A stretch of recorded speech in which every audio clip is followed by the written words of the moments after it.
कानपुर देहात से MSS news के साथ मैं राजेश शंकर। आइए ले चलते हैं जनपद कानपुर देहात के ग्राम पंचायत जरसेन पर, जहां पर एक अध्यापक की बीते अभी कुछ दिनों बीमारी के चलते मृत्यु हो गई। हम बात करेंगे उस अध्यापक की जो शिक्षा की जगत में जिन्होंने इस तरह से एक अपनी छवि बनाई है, और बात करेंगे उनके नाम के बाद में जो विकल्प शब्द आया है, तो कहीं ना कहीं इस शिक्षा को लेकर छात्रों में एक नया जोश पैदा करना, शिक्षा को लेकर एक नई राह बनाना, और किसी भी कार्य को करने के पहले एक उनका विकल्प था कि किसी कार्य को करने के पहले हमें एक विकल्प बनाना है। आज आप देख सकते हैं मेरे पीछे उनके पार्थिव शरीर को यहाँ पर दफनाया जाएगा। ये उनकी पैतृक जमीन है, जिस जमीन पर उनको दफनाने का काम किया जाएगा। हम बात करेंगे, यहाँ कुछ साथी हमारे साथ जुड़ रहे हैं जिनसे हम बात कर पूछेंगे आखिर ये विकल्प शब्द जो नाम के बाद जोड़ा जाता है, क्या कुछ है इसका संबंध आपका? महावीर धीरज।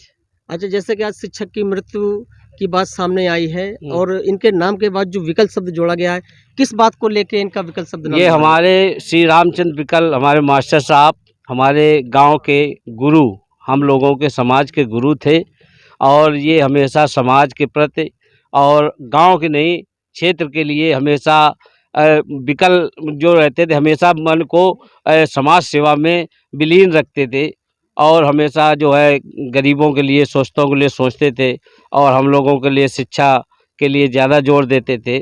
कब जन्म हुआ था इनका? इनका जन्म के बारे में तो मुझे नहीं मालूम, हम बहुत छोटे हैं उनसे। लेकिन ये विकल थे और उनका हृदय बहुत विकल रहता था समाज के प्रति। पूरी उम्र में जो इन्होंने शिक्षा दी है, उस शिक्षा देने के बाद कितने लोग ऐसे हैं जो इनके छात्र आज नौकरी कर रहे हैं? हाँ, हमारे मास्टर साहब के द्वारा शिक्षा के प्रति हमेशा प्रेरित करते थे। हमारे यहाँ 100 आदमी कम से कम नौकरी कर रहा था। अब तो रिटायर हो गए हैं, अब बच्चे जो पढ़ लिख के निकल रहे हैं, लेकिन 100 आदमी तक पहुँचे मेरे गांव में, हमारे समाज के केवल लोग नौकरी कर। जैसा कि अभी देखा हमारे जो अध्यापक जी जिनकी डेथ हो गई है, उनकी एक शिक्षा की बात, जहाँ पूरी लाइफ उन्होंने जो शिक्षा छात्रों को प्रदान की, और सैकड़ों के लोग जो उनकी शिक्षा को पाकर आज तरह तरह के विभागों में नौकरी कर रहे हैं। वहीं हम बात करेंगे हमारे बसपा में पूर्व जो एक राजनीतिक में अच्छी जगह पोस्ट रहने वाले हमारे सर, हम उनसे बात करेंगे।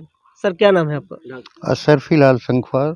अच्छा, जो ये एक अध्यापक की बीमारी के चलते जो मृत्यु हुई है, और इनका जो कार्यशैली थी, इनका जो पूरी लाइफ थी टीचिंग की, किस आधार पे क्या था आपका? वैसे तो मैं बता दूं आपको, 1941 में इनकी क्या नाम जन्म हुआ था, और जब जन्म हुआ था तभी से बहुत गरीब थे। इतने ही गरीब नहीं थे गांव में, इस गांव में सबसे ज़्यादा गरीब थे। इनके फादर जो है चक्की को टाक टाक के गुजारा करते थे। जब इन्होंने देखा, रामचंद्र मास्टर जी ने जब देखा, जब पैदा हुए, जब देखा कि हमारे पिताजी ने बहुत मजदूरी करके आगे बढ़ रहे हैं, अब आगे क्या विकल्प है, क्या विकल्प, हमने विकल्प का विकल्प रूप निकाला। हम ऐसे इसलिए इन्होंने अपने नाम के आगे रामचंद्र विकल रखा, और उन्होंने समाज की सेवा करते हुए, गांव में सबको लोगों को इकट्ठा करते हुए, और दूर दूर क्षेत्र में जा कर के एकत्र होने का भी इन्होंने एक सुझाव दिया लोगों को। ऐसे करते हुए अपना जीवन यापन किया, और गांव के इनके पढ़ाए हुए, मैं तो समझता हूं, चूँकि मैं इनका साला हूं, मैं तो समझता हूं कम से कम 25-30 आदमी इनके पढ़ाए हुए गांव के नौकरी पाए हैं, और बाहर के कितने पाए वो मैं नहीं कह सकता हूं। इनके 4 बेटे हैं और 2 बेटियां हैं। चारों बेटों के लिए इन्होंने अपने जीवन में अलग अलग सबको मकान बना दिया है, बेटियों की शादी कर दी है, दमाद सुखी हैं, संपन्न हैं। देखिए, जिस तरह से बताया गया कि उनकी शिक्षा वाकई में एक शिक्षा थी, और इस जनपद कानपुर में अगर शिक्षा की बात की जाए तो जो एक तरीका था शिक्षा देने का, और उन्होंने कभी भी छात्रों के प्रति दुर्भावनाओं से काम नहीं किया। जो भी शिक्षा दिया सबको एक समान दिए, जो शिक्षा का एक तरीका होता है उस आधार पर उन्होंने शिक्षा दिया। इसी दरमियान हम बात करेंगे, हो सकता है कुछ उनके उम्र दराज के लोग होंगे। चाचा जी, क्या नाम है आपका? मेरा राम आश्रय। अच्छा, आज जरसेन पंचायत में जो एक अध्यापक थे रामचंद्र जी, उनका निधन हो गया है, इस संबंध में क्या कुछ कहना चाहेंगे आप? अरे, ये तो समाज के लिए प्रेरणादायक थे। समाज के गुरु थे। समाज के गुरु थे, हमारे समाज को आगे बढ़ा समाज जिस तरह से एक बात आती है, जिस तरह से विकल शब्द जो जोड़ा गया है, क्या कुछ खूबियाँ थी इन पे? इनमें बहुत बड़ी खूबियाँ थी कि सबको ले करके चलना, सबको साथ मिला के चलना, सबको सबके लिए सोचना, सबके लिए सोचना। देखिए, जिस तरह से शिक्षा के बार बार बिंदु पर बिंदु बात की जाती है, वहीं हम बात करेंगे हमारे इस पंचायत के जो एक कोटेदार हैं भगवान दिन बौद्ध जी। मैं उनसे बात करूंगा कि आखिर विकल्प शब्द में क्या क्या खूबियां हैं और क्या क्या जुड़ी थी इसमें। मानव शिक्षा तो उन्होंने ऐसी दी है कि शायद कोई दूसरा पैदा हो, शायद कोई दूसरा पैदा उनकी जैसी शिक्षा देने वाला। और जिस तरह उन्होंने समाज को बांधा मजबूती डोरी से, शायद कोई पैदा हो।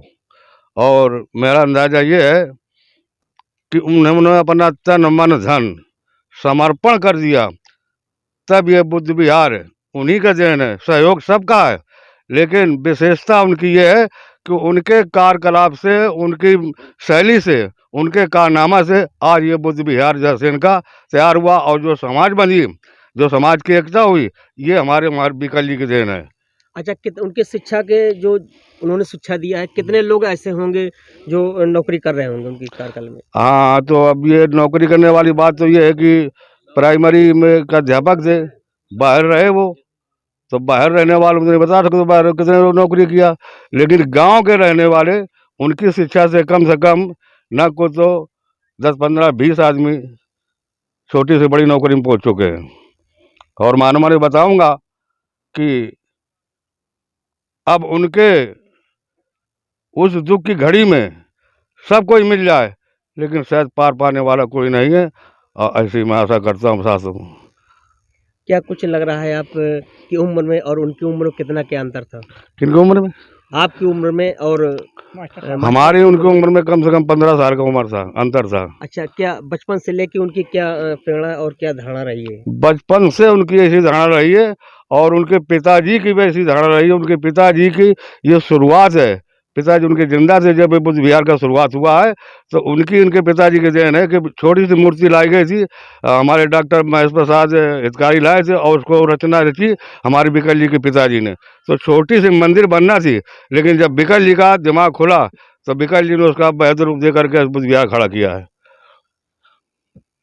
जी, जिस तरह से देख सकते हैं एक शिक्षा की बात की जाती है, वहीं मैं पूरी लाइफ में जो हमने देखा है, इनके जैसा अध्यापक शायद होना बड़ा मुश्किल है। और यही उम्मीद करते हैं कि जो भी नई पीढ़ी या नए जनरेशन है, उनको शिक्षा अगर दी जाए तो इन्हीं की जैसी शिक्षा दी जाए। जनपद कानपुर देहात से मैं राजा संखवार।